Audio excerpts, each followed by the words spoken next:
We all knew the playoff would be expanded at some point, and it's looking like it's going to happen in 2026. So what's this mean for college football? Well, we're going to talk about it tonight. Welcome to the Nitro College Football Show, college football from a Georgia point of view. I'm Burl, and normally with me is Street, but he is out this week, so I am flying solo tonight. And we're going to be talking college football expansion and the SEC potentially adding a 9th conference game, which I know a lot of Big Ten folks have been harping on for quite a while, especially at my Thanksgiving dinners. The Super Bowl happened. It was awesome to see all the Georgia players out there. So there was a lot of good recruiting material that came out of that for us dog fans. And there's a lot of talk around college football right now about spring games just going bye-bye. So we're going to talk about it today. But before we do, if you haven't already, please take a minute to subscribe to the channel. It really helps keep the show going, and we really, really appreciate it here. And while you're here, hit the like button on this video. Post a comment. We want to hear what you have to say. We want to know what you're thinking. We'll reply back to you, and we look forward to having that conversation. SEC and the Big Ten, they're working on a plan to expand the college football playoff and add a 9th conference game potentially to the SEC schedule. So this is pretty big. We knew it was going to happen at some point. Didn't think about it right now, but the talks are in place. They're happening. We'll probably know sometime this week what more details come out of that. Josh Pate actually has a great breakdown of the full details that he knows right now. So I encourage you to go check that out. He has a good breakdown of it. But as far as the highlights go and my reaction, like how we're feeling about it, it's looking like it's going to be about 14 or 16 teams in the playoff. And since the Big Ten and the SEC have a clause in the contract that basically just gives them all the power, they're exerting all of that power now, which is interesting. And part of this new format would see the Big Ten and the SEC have 4 automatic bids. So what's this mean? Well, that means that conference championships are probably not going to be a game anymore. It's going to be similar to basketball, where regular season champ is your champ. The top 2 teams are going to get an automatic bid, and potentially the next 8 teams there will face each other for a play-in, which that would be really, really cool. And it really, honestly, I think helps the sport from where it is today, because right now we're in this weird world torn between traditional college football and rankings and what we're used to and what we really love about the sport. Before all the playoff stuff, when you had the BCS, it was the regular season mattered so much. There was no other sport where the regular season mattered as much as college football. You lose one game, you're potentially done for the season. That's how it was. So we've come a long way since then, but this last year, since we've been in, had the first 12-team playoff, it was really weird. And we've talked about this before. There's still the rankings. You still have all the rankings, but then you have this committee that is selecting who's going to be in this playoff.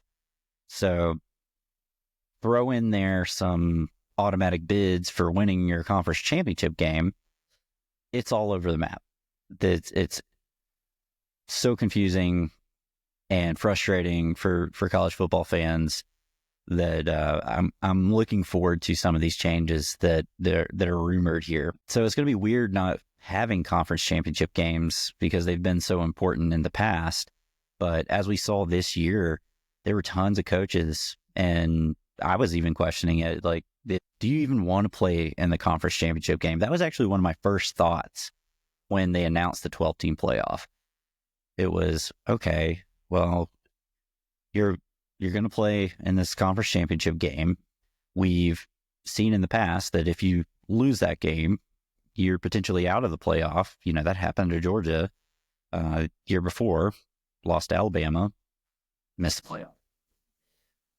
If they were in the playoff, they probably would have been favored to win the whole thing, but that didn't happen, and that's fine. Georgia lost, whatever. But this year, you have all these conference championship games, and now you have some people looking back and questioning, like with Oregon, they go undefeated, they win their conference, but the way the seedings all worked and played out, they had a really bad draw.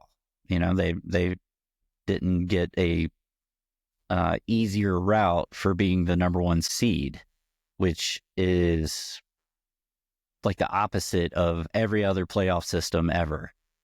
Your top team usually plays the bottom seed. Well, not in college football, because we're different, baby.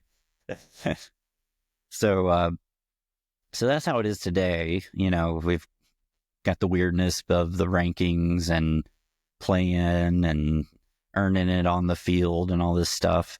So moving to the 14 or 16 team playoff, where there's automatic bids and like concrete ways to actually make the playoff, I think is a big welcome change in my book. It removes any ambiguity, but it does kind of kill the thing that made college football special with the rankings, because there was always room to debate. There's always room to argue and question and wonder, why this team didn't make it, or this team got snubbed, and all of that.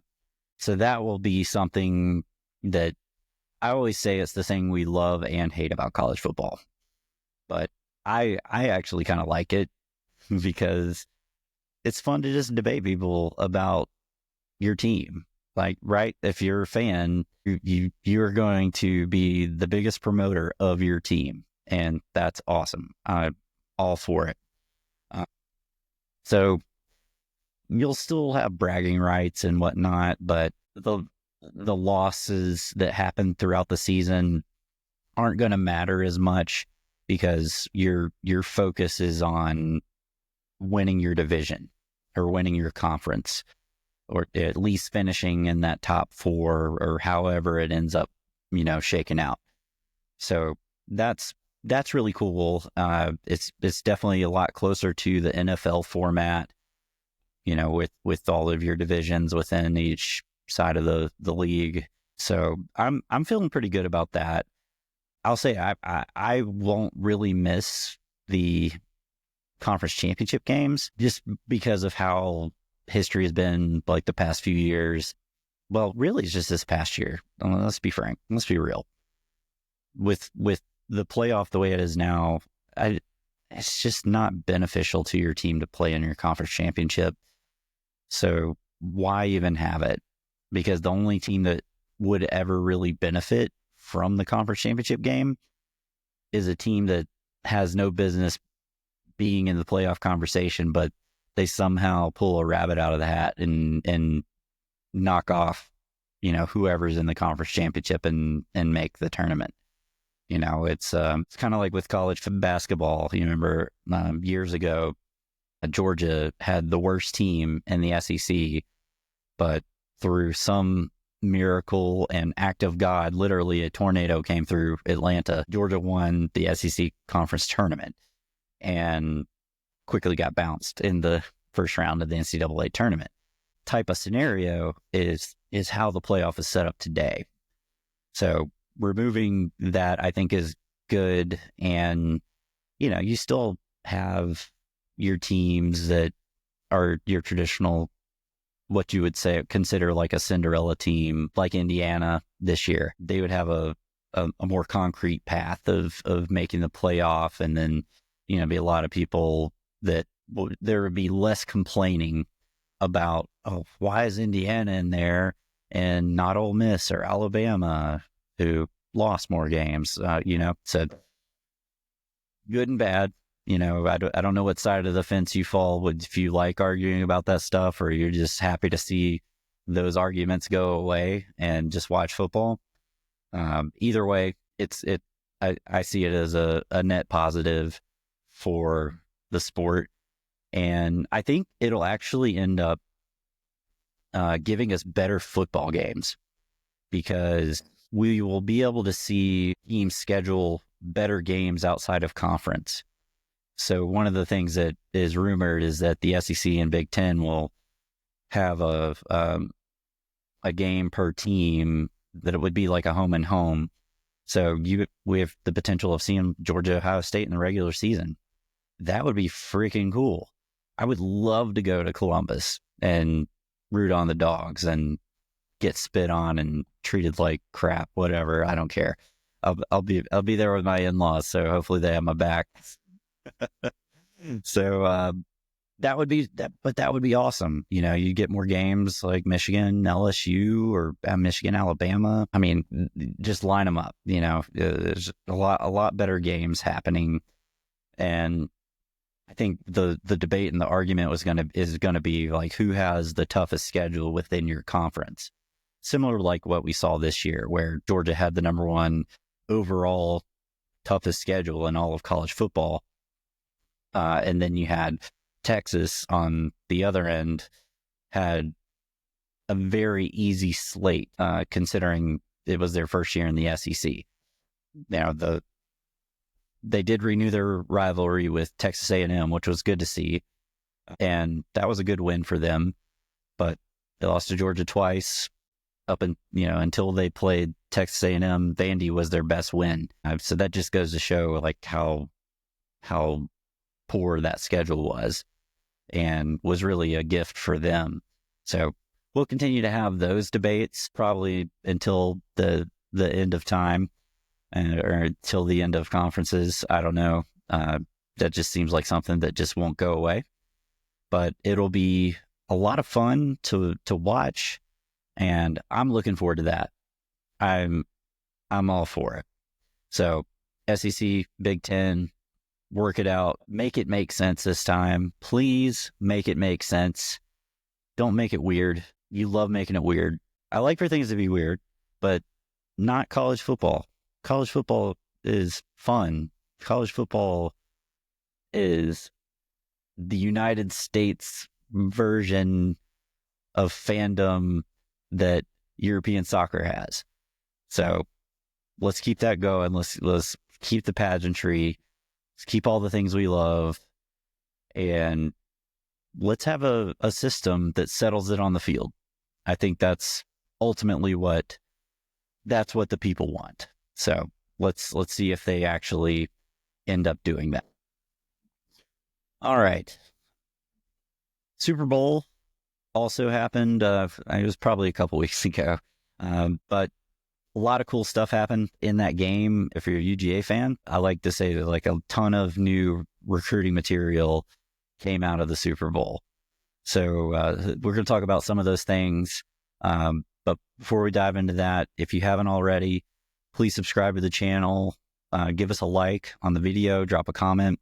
What do you think about college football expansion? What do you think about, a 9th game for SEC teams? Let us know. Okay. So during the media days, Jalen Hurts was asked what about the biggest cultural difference between this year's Eagles team and the one that made the Super Bowl 2 years ago. So let's listen and watch what Jalen had to say. Say to that, I think a big part of it has to do with the Georgia background on defense.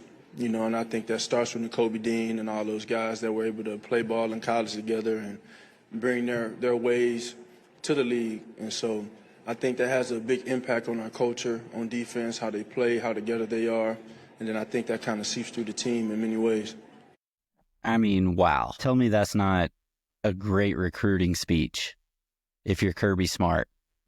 What better endorsement do you get than player that you played against in conference championships, national championship games?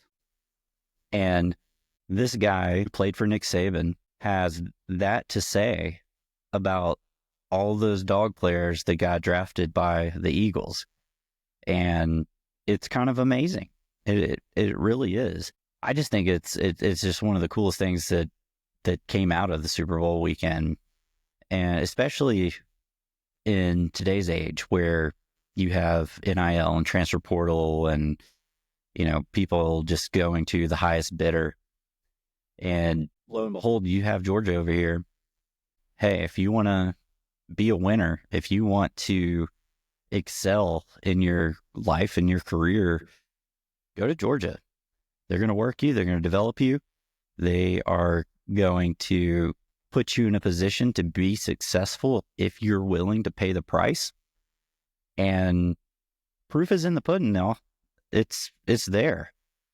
You cannot argue with the success that Kirby Smart has had, regardless of NIL and transfer portal and all that crap.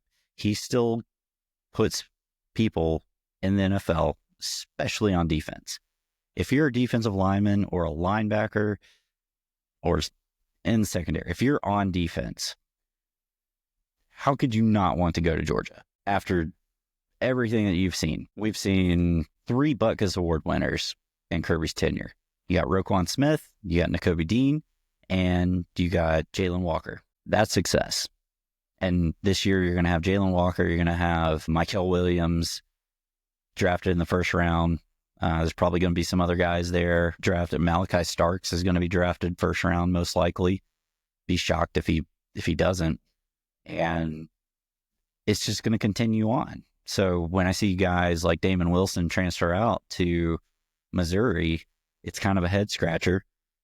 But then it also starts making me wonder, was there like some kind of writing on the wall for this guy where maybe there was someone else behind him? I don't know.